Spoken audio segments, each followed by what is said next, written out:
Even if you were able to avoid catching COVID 19 between comfort eating and staring at yourself on endless Zoom calls, these have been tough times for our bodies. It's been no picnic either for people's self image, as many of our usual habits and coping strategies slipped away. With us now to make some sense out of it all, including how to move towards greater body positivity. In Los Angeles, California, David Pevsner, author of Damn Shame, a memoir of desire, defiance, and show tunes. In the West End of Ontario's capital city, Colleen Conroy Amato, an eating disorder counselor in the Department of Athletics and Recreation at Ryerson University. In the city's East End, Marnie Rabinovich-Konski, founder and CEO of the size inclusive undergarments company, Thigh Society. From London, Ontario, dietitian Noelle Martin, co-founder and CEO of the nutrition clinic, Nourish Beginnings. Welcome to you all. Thank you. Thank you for having us. Thanks so much for being here.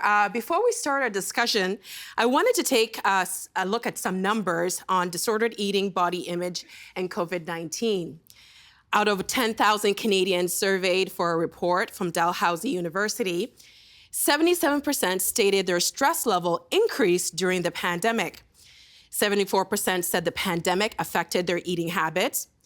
42% have gained unintentional weight. 75% gained less than 15 pounds. And 16% lost weight. And of course, the top three stressors during this whole time have been social isolation, trying to balance work and life, and the fear of getting sick with COVID-19 and what that would mean for your families.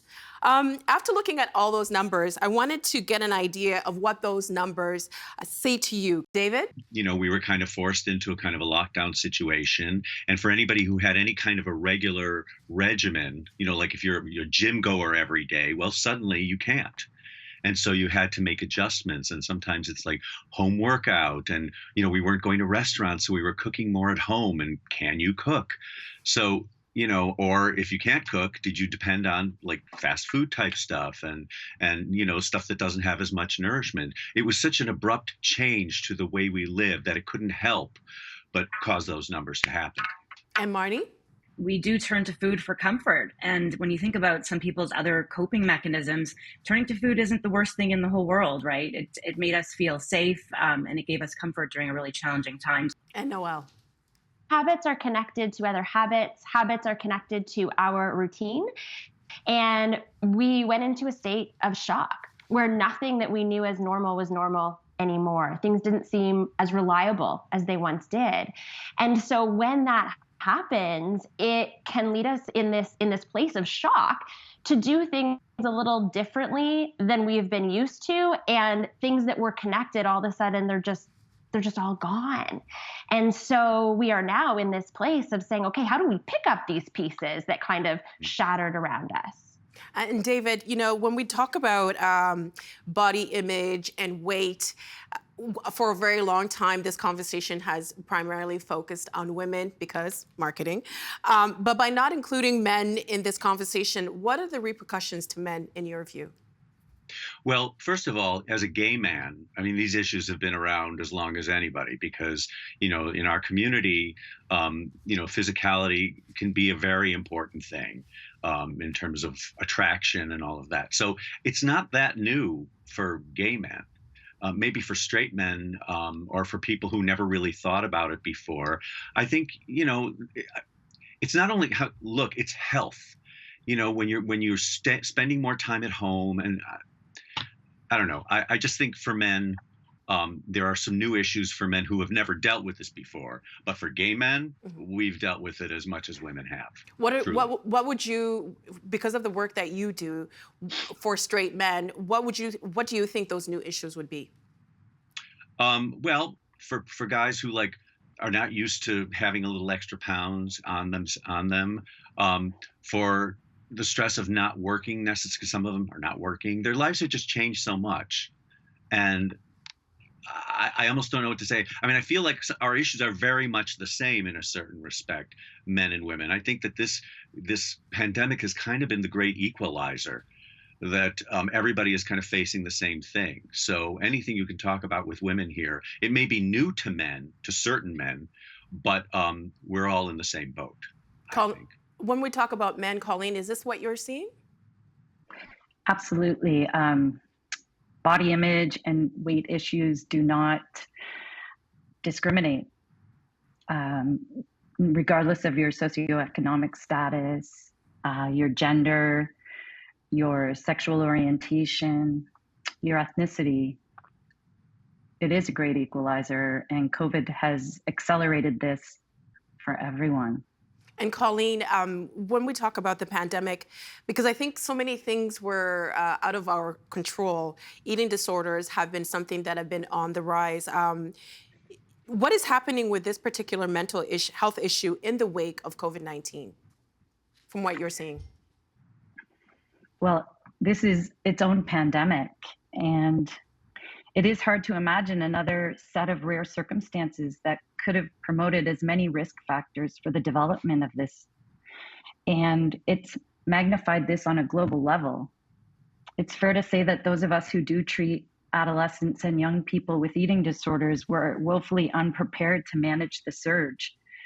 And with health resources being reallocated to deal with this pandemic, it's only made wait lists and access to early intervention and maybe trips to emergency that much more difficult to access.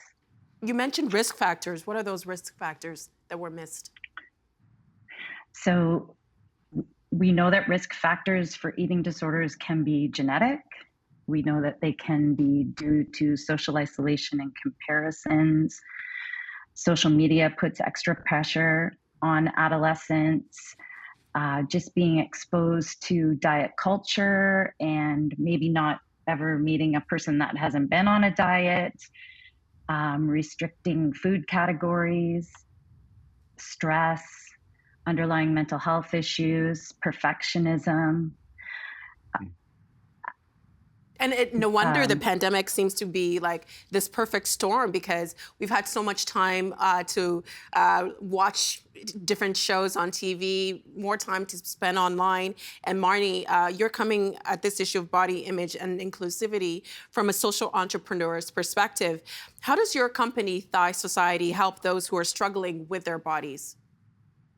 So at Thigh Society, we are size inclusive in the slip shorts that we sell. And we've been body diverse and inclusive since day one. So what we do is we feature models of all shapes and sizes on our website, because the shorts that we sell are intended for women to prevent chafing, modesty, no matter what size you are. And so I started the company because I felt there was a lot of stigma around thigh chafing, and the fact that if your thighs chafe, it must equate with you being overweight. And I really resented that. It's totally false. Skin chafing can be a result of friction and moisture and has nothing to do with your weight, actually. So we're really on a mission to destigmatize this perfectly normal skin condition.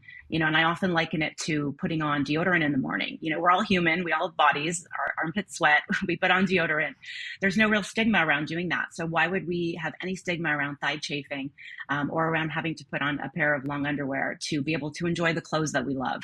Colleen mentioned social media. There was a social media app at one point that actually filtered your thighs, and you had like this thigh gap, which was really that kind of pressure. What do you think that kind of pressure puts on young women, especially, Marnie?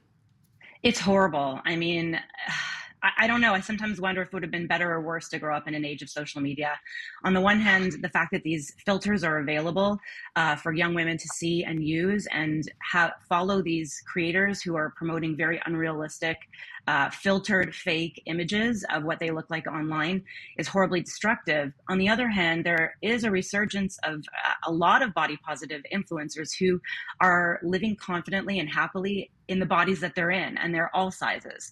So from that perspective, I know for me growing up, struggling with weight, I never really felt that I had any role models to look up to, or, I was I'm not going to sit here and say that I was plus size, but it was difficult for me to find role models in the media that looked like me.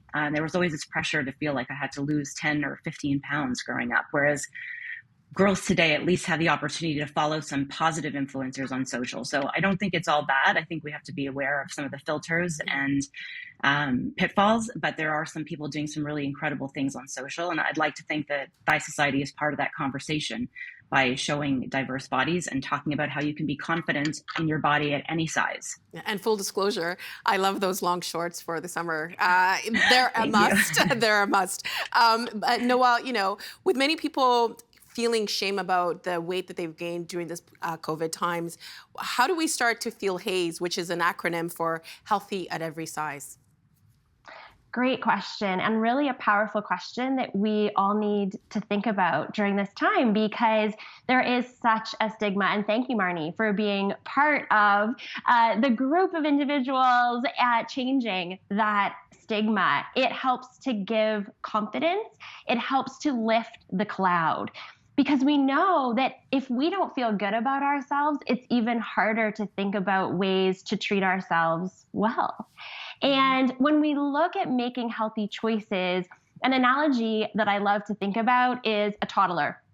So we have a 2 or a 3-year-old, and we can love them with all our heart and still want to help them move towards who they will be as an adult, right? We're not acceptable necessarily of 2 and 3-year-old behaviors at the age of 20. So we love them and we work with them. So we can love and accept our body and still come up with ideas of, I'm going to add more yoga into my life. It helps with my mental health and my physical health. This is a great thing.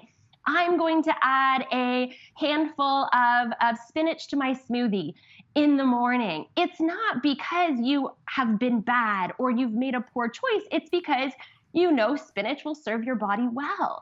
So changing the narrative of it's something that we need to fix, that's not what we need to do, but we certainly can think about ways to incorporate healthy behaviors to say, I have more energy now. I have a better mental health now. It's not just numbers on the scale or the shape of the body. I mean, I think a lot of us want to we want to believe that the numbers are they're just a number, right? But it's really hard to move away from that, right? Colleen, why are you personally opposed to diets overall? I'm personally opposed because we know that diets don't work. It's one of the first precursors to possibly wanting to continue to lose weight and try to fight your natural set point. So set point's a theory that our body wants to reach a homeostasis. It's a number that is predetermined, just like our height, and that's where our body is its best. And if we treat our body well, it will treat us well. And it's a range between 10 and 20 pounds. So most people don't realize that when they're dieting, it's actually interrupting their set point. And so the body's going to fight to return to the weight that it naturally wants to be at. I oppose diets because they're not realistic. We have been tricked to believe that clean eating is healthy and that wellness and a lifestyle of health is really a diet. And it scares me that between 20 to 35% of males and females youth have been on a diet by the age of 20. And these numbers are getting younger and younger. David, I saw you wanting to get in on this. Well, earlier I heard the word role models, and I think that the more, we didn't have a lot of role models. We didn't have more plus size people out there. We didn't have out gay people out there. And I do believe that the more, because look, media, social media and the media in general, it's booming. And so everybody is on 12 million different things. And the fact that there are more people who are standing up and saying, this is who I am. You are not alone in feeling the way that you feel, and I'm going to stand up for you now, I think has been the best part of that we didn't have years ago. It's the best part of what media and social media can do. I just wanted to say that because I heard those words, role model, and I just thought that's important. It is important for people to see that. And David, too, I don't have to remind anyone that essentially 2 years of our lives have been taken. I noticed a lot of my younger friends who, 28, 29, 30, who celebrated 30 during the pandemic, and they feel as if they were robbed of those years, and who insist that they're not really 30, they'll be 28 for another 2 years because of that time. And it seems as a society, a lot of us do it. I mean, I lie about my age all the time. Your work includes ageism in this fight for self-acceptance. So how do we get to a point where we do accept that aging is not a bad thing? Because obviously we're all going to do it.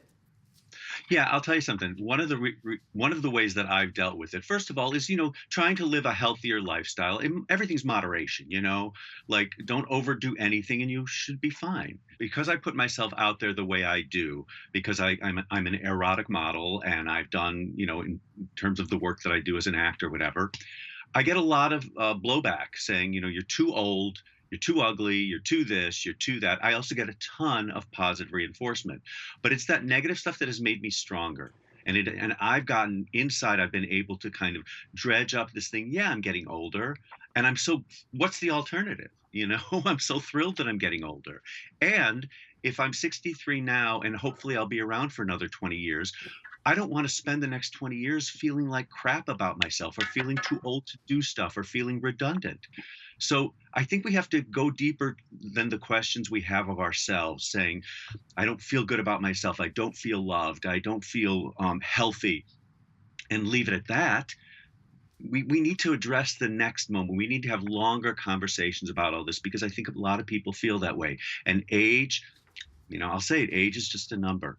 And as long as you can kind of, keep your juices going, it's great. Wisdom.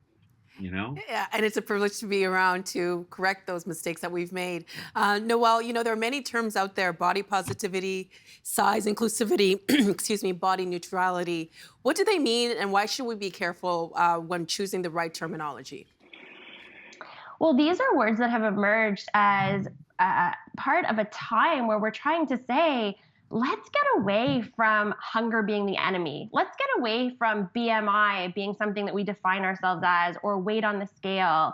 Let's instead embrace these beautiful bodies that we have that can come in different sizes. When we think about body positivity, it's being positive towards the body. It's not saying, oh, I'm so bad for eating this, or I'm being good today. Since when are we a good or bad person based on the shape of our body, or based on what was on our plate or in a bowl? There's so much more. And so if we can just step back and say, let's love our body. Let's be good to our body that gets us through the day, that has just got us through a pandemic. That is a beautiful thing. Let's step away from making these restrictive choices, or making someone feel poorly about themselves because of what they ate or what their body size is. And if we can move forward with this, if we can raise our next generation behind us and those behind them to have these new opinions of numbers and of the body, and even of age, as David has been talking about, we can actually see an emergence of beautiful relationship with food, with hunger, with satiety, with our bodies, with our age. This can be a beautiful thing, and we can just erase the diet industry altogether, as far as I'm concerned. They do not need our money anymore. Marnie, your products, your Arna garments are size inclusive. What does that mean? So size inclusivity means representative of the population and the customers that we serve. So for Thigh Society, we offer our chafing undergarments in a size extra small to a size 6XL. Not what you might typically see, or the stereotype of chafing being a plus size issue, where we might only offer a certain size range. And I think, back to the comments about body positive, there have been a lot of brands in the last couple of years that have wanted to sort of jump on that body positive bandwagon, because it was a trending hashtag and it was really trendy to say that you were body positive. And then they would turn around and either not offer their whole size range, or not offer their whole products in the full size range, or not show body diverse models on their website and in their socials. And I think it's really important, not only from a size perspective, but from a racial perspective, from an age perspective, all the things we've been talking about. We live in a diverse society. And I think if brands want to be compelling and have their customers appreciate them and know that they're trying to do better for society overall, for all of our mental health and wellness, the more you can be inclusive in your marketing and advertising, it's just smart business. It just makes sense for the overall good of society as well. Colleen, Marnie mentioned body positive, but you actually prefer body neutrality. What does that mean exactly, and why do you prefer that term? Well, body neutrality is basically that all bodies are good, that health does not have a look, and that we are much more than our thinness or our beauty, and that really, to use critical awareness and look beyond our body, there's so much more that we bring to the table. So to make the topic more neutral, I think body positivity is a great movement in the right direction, but I prefer neutrality. Just like thinness was the big buzzword at Ryerson with the Body Project, we prefer to look at it as an appearance ideal because that embraces more diverse ethnicity and males. Most males are honestly trying to fight against being too thin. So, I mean, beauty and body positivity means different things to different people. People that might be in a wheelchair or so body neutrality just for me is less stigmatizing. It takes away good or bad because positive is good. And Noelle, another term that I wanted to go over with you, what is intuitive eating and why is it important? Oh, great question. So intuitive eating is really paying attention to our true hunger and satiety cues. And sometimes when people hear intuitive eating, they think, oh, you're just going to eat cookies all day or you eat constantly. Yeah. Well, if that's what you want to do, if that's what your body's asking for, that's the idea of intuitive eating. However, we need to remember too that intuitive eating also can mean that you're craving a nice bowl of vegetable barley soup and you're craving a beautiful bowl of chips along with it. So it's the idea of paying attention to what does my body want? What does my body need? And not necessarily even thinking about breakfast, lunch, dinner. I love to think about nourishment opportunities.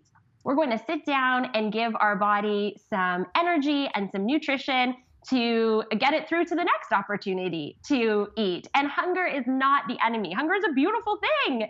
It lets us know our body needs some more substance, some more nutrition. And so when we look at intuitive eating, we can throw out even the words of like moderation and balance and some words that are really just diet words, and instead look at the idea of nourishing your body well, paying attention to what it both wants and needs. What about mindful eating? How is that different from intuitive eating?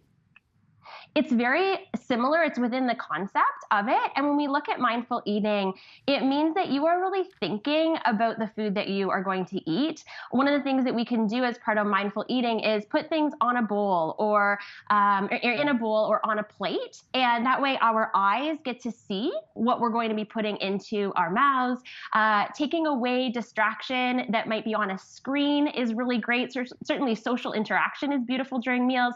But ideally, we're not working away and kind of eating our lunch, and all of a sudden you think, oh, well, I don't even recognize what I ate. I didn't get the chance to enjoy that. So when we add the mindfulness, we get the chance to think about, what do I feel like having right now? And then experiencing it. And we can really level up in North America to spend more time eating. Eating is not something that's meant to be done on the run while we do something else. We deserve to take time to nourish our body and our brain throughout the day. You are not being selfish. You are taking care of your beautiful body when you do that. So Yes. being mindful kind of encompasses all of that. Yes, we deserve, because obviously this conversation is important because we want to eat so we can have healthy lives and have long lives. And David, with so much age shaming going on, I don't know is it okay if I say your age?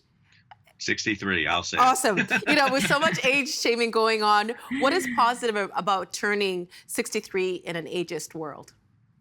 Well, I said the word at the end of my last little rant, wisdom. You start to learn what's important. You can let some of the stuff go that you used to have. And you can kind of, it's an opportunity to kind of open your eyes. Some people kind of shut down and go, well, that's how I am, and I'm never going to change. And that's fine. That's fine. But I'm kind of choosing the other route and kind of going, especially because of this pandemic, because right before the pandemic, I had just liquidated a storage unit in New York that I had for 15 years. And once I did it, I walked around town. I was walking around the village going, I'm going to travel more. I'm going to find a boyfriend. And 2 weeks later, we were in lockdown. Good timing.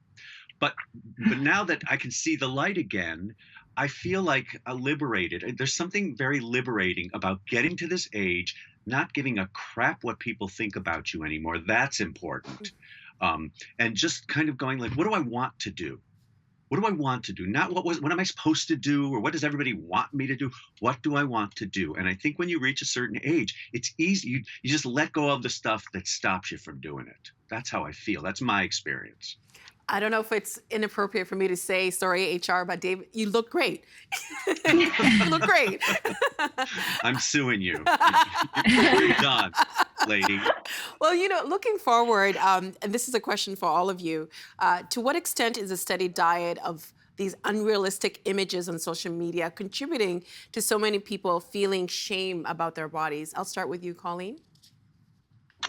Well, as a mother of teenagers, I guess I'm not surprised, but it is alarming that adolescents spend upwards of 8 hours a day on social media, especially in such isolated times. It's become a norm. And between the filters and the editing and what I call research, they call trolling, and all the positive and negative comments that can be made, and just the sense of who's following me and how many followers do I have, it's alarming. I mean, what's missing is sites that normalize being human, sites that change the conversation. And I think there's an onus on us to look at social media feeds and to take, that should be our cleanse. We don't need to cleanse from food, but we do need to look at, where are we spending our time?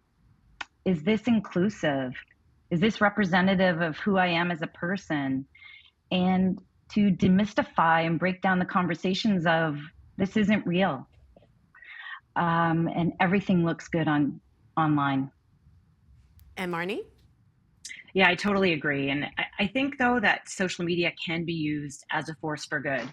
So, I'm anti-diet, but, pro social media cleanse is the only cleanse you should do, which is really take some time, scroll through your feed and look at some of the people you're following and ask yourself how you're feeling after looking at some of their posts. And if you're sitting with any sort of shame or guilt or negative emotions, you can block those people. You can delete. Maybe you're just going through a rough time and you don't intend to block them forever. You can always come back to them later. So I think it's important to learn how to use social media responsibly, to teach our, the younger people in our lives how to use it responsibly, because it can also be used for good if you start curating your feed with people who are living their best lives, their best confident lives in the bodies that they're in today, not in the 10, 15, 20, 25 pounds that we're always told we should be trying to lose, right? So there's tons of great accounts out there that are uplifting and that will make you feel great in the skin that you're in right now. And sure, there's going to be bad body confidence days. I also don't love the term body positive, which is why body neutrality is such a great term for body image for those of us who, might struggle or have struggles here and there. You don't have to love your body every single day, but you don't have to hate it every single day either. And you can just acknowledge and accept all the great things that your body's doing for you, and acknowledge that confidence doesn't have to come when you lose weight. You don't have to go on a diet to start feeling great in your own skin and feeling comfortable and confident. And Noelle? I 100% agree with what Colleen and Marnie have said.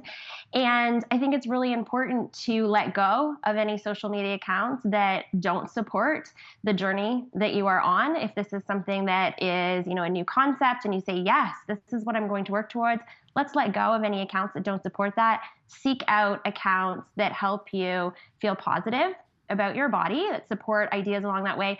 And also a big piece, and this relates back to what we talked about with intuitive eating and mindful eating, is any accounts that remind you that we don't need to label foods. Foods aren't good or bad or healthy or unhealthy. Food is food. It's a banana. It's a Kit Kat bar. It's a bowl of ice cream. It's a hamburger. It's a spinach salad. It's food. And naming food for what it is can make a huge impact on our mindset. And so if we can embrace accounts that help us in those areas of both the body piece and the food piece that help to increase the mindset we're working towards, and then avoid those, just block those, whether it be temporarily or forever, those that do not support the path that you're on, that would be my top advice. And David? You know, I'm also an actor, and there's that adage, if you read the good reviews, you have to read the bad reviews, and you have to take it all in. So my thing is, on social media or whatever, if you read the reviews, ignore all of them. If you don't read the reviews, that's great too. You know, you let it roll off your back, and then what Marnie was saying is to put out the positive. You know, don't contribute to that awful kind of atmosphere of judgment and kind of hatred and the shame. We shame each other and we shame ourselves. You don't have to add to that. There's no reason to do it. There's no reason to add to that kind of aura that we have so much of due to social media. But I agree, social media can be great. We can build our businesses. We can put positivity out there. So use it for that and forget about the crap that people put up there, sometimes anonymously, where they can be irresponsible and say, you're an idiot, and send it off. And then you have to read that. You don't. And social media has been great for me during the pandemic because I've learned how to cook. So I've found really great recipes, simple recipes, because I'm not Martha Stewart, by any means. Noelle, you said something that I really thought was fascinating. You said food is food, right? Stop labeling it. How do you counsel people to eat well and create a healthy diet without treading too deeply into discussions about being overweight and veering towards restrictive eating? That's a powerful question and a really important topic. Absolutely. When I am looking at counseling someone who is wanting to add more health to their life, what I really want to help them do is add, not take away. So how can we add more green? How can we add more red through tomatoes or peppers? How can we eat the rainbow? How can we add more things that service our bodies well? How can we drink more water? How can we get out and move? But in adding those things, we don't have to take anything away. You can still enjoy ice cream and chips and Oreos and cookies, whether they be from a box or homemade. You can still have 2 cereals, maybe one that adds a bit more fiber because you're looking to move things through you, and one that has a little bit more added sugar because that's something that you enjoy. And we can model this not only for ourselves day in, day out, but for those of us who may have kids at home, it's a great way to model this behavior for them as well, that all foods can fit as part of being a healthy person. And we don't need to look at foods as good or bad, as I mentioned before. This is a huge message that I'm very passionate about. And it changes a narrative that we really have learned over the years. And so it can take practice for us to continue to change that narrative in our own minds and help others change that narrative as well. So bottom line, to answer your question, let's add things in as opposed to feeling like we need to take them away. And I'll leave it at that. Thank you all so much. That was really great advice, Noelle. And thank you everyone for your great insights. I think this conversation is going to help a lot of people as we all try to navigate this so-called new normal. Really appreciate your insights and your time tonight. Thank you so much. Thank you. Thank you. Thank you, Nam. Thank you. The Agenda with Steve Paikin is made possible through generous philanthropic contributions from viewers like you. Thank you for supporting TVO's journalism.